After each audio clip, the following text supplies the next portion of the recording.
So 30 minutes is up. Dante and I have had a good coffee. Got to sterilise the knife so that there we go. So now we're going to check on our happy, hopefully set cheese or Proto-Cheese. Yes, look at that. You see, as I move it, you can see the viscosity there. So I always start in the middle here. You can see the way that the curd is really, and I can even feel some of the tension. Now the idea is that we cube it as well as we can, then we leave it to settle for another 30 minutes, and then we start stirring it as the cheese sets. The smaller the cube, the firmer the cheese. That's a sort of general rule, but we have found over time that also there are other variables to do with time.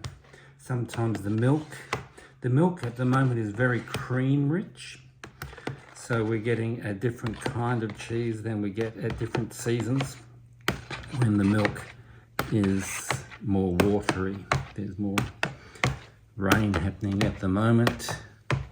It's been raining today, but most of our winters up here in Queensland are dry, so you can see. So what I'm trying to do is to cut it into as small a set of cubes as possible. So this is going to settle now. We're going to put the lid back on and leave it for another 30 minutes and come back and give it a stir, see what's happening. So bear with us. Bye.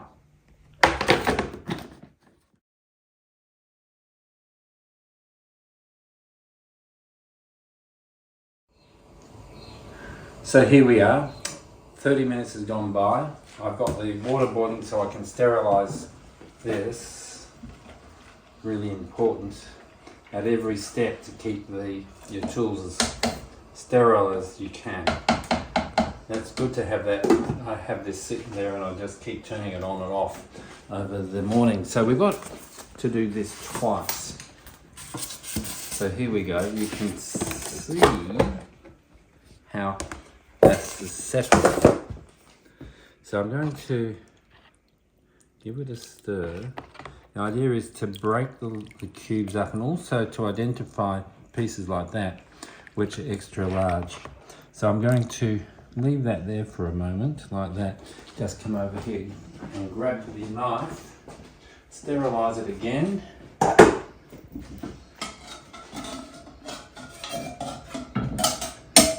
So that I can, when I identify larger pieces, I can just cut them up a little bit more.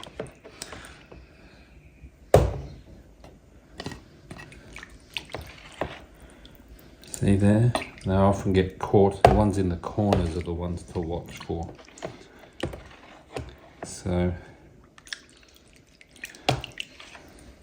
look at that one. There he is. So this is, I'm going to do it once more, the stir and cut.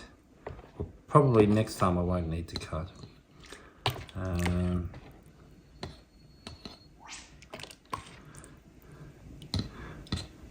Doesn't matter what kind of odd shapes you get in here, because when we pour them into, or you could say decant it in a sense, into the little baskets for the setting, all of these cubes fuse together completely. So I'd say that's probably good enough.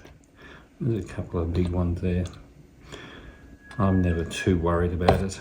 I just try and be consistent. Now I'm going to put the lid back on it. Just so you know, the temperatures should be holding, so maybe we should just take a quick temperature test. Should be holding around 40 or so. Getting up there, 38. So yeah, it's holding quite well. I'm not going to worry about it. If we got down to 35, I'd put some hot water underneath just to push the temperature back up. But at this stage, I'll give that a wipe before I put it away. It's doing well enough.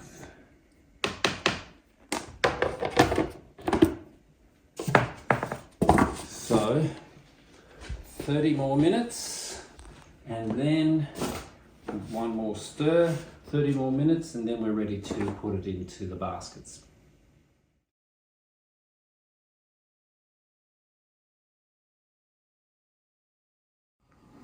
So here we are. I've got the baskets in here, giving them a very thorough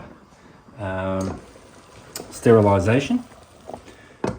I've got the boxes ready to go. I'm about to decant just some so far of the whey from this one.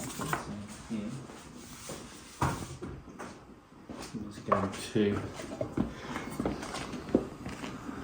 This we use in cooking.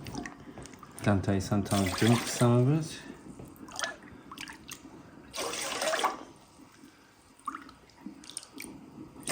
You end up with so much whey that I pour some of it down the sink or onto the garden or whatever.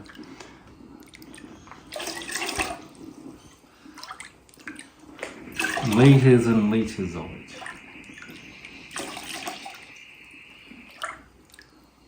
We used to try to make ricotta from this way because that's what all the recipe books say, but we could never get it to work. This will be enough for now. Alright, so let me grab these guys. We got 4 baskets here, it's probably enough. So I'll leave it boiling just in case I need to run and get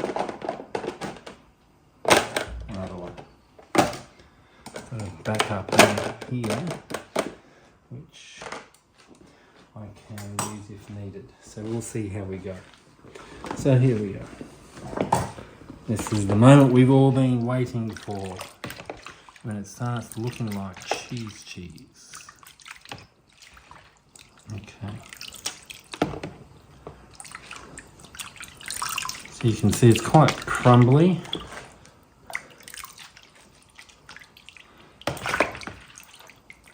Used to make more and have them thinner, but actually we've decided we like the solid nature of a bigger cheese. There we go.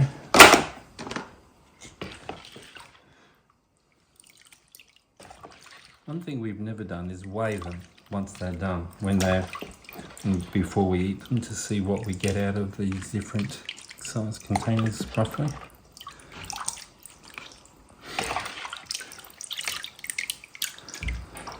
So it will compress over the next few hours to give us a solid small wheel cheese.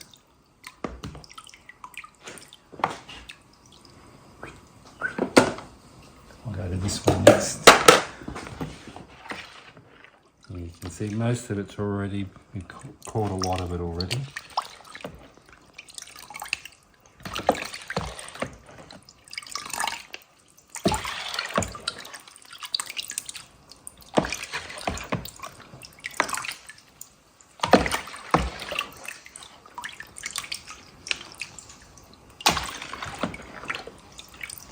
We've collected these baskets over the years. Oh, we could try that one or that one.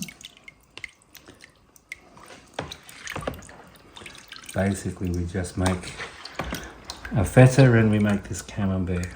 At the moment, they seem to be the two go-tos. Also, they're just very reliable. Very reliable.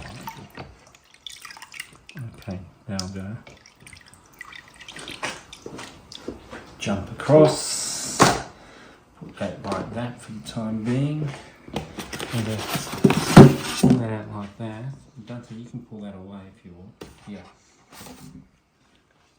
Okay, the box can go. There we go. So we'll pour a little bit more in here, but really much of this now will go down the drain. Yeah, over here.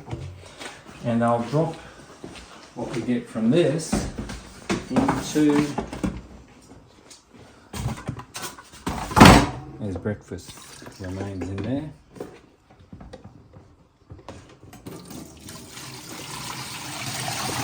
You can see we've got most of it already. And I'll just take these bits over and drop them into one of the other wheels. We'll go for this one. Yep, that's it.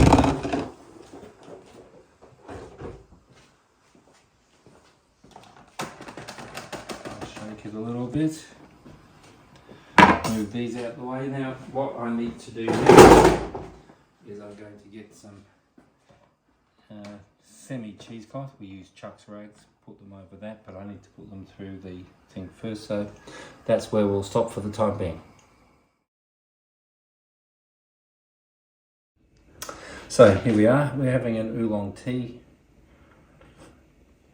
Ah yes, to help the process along.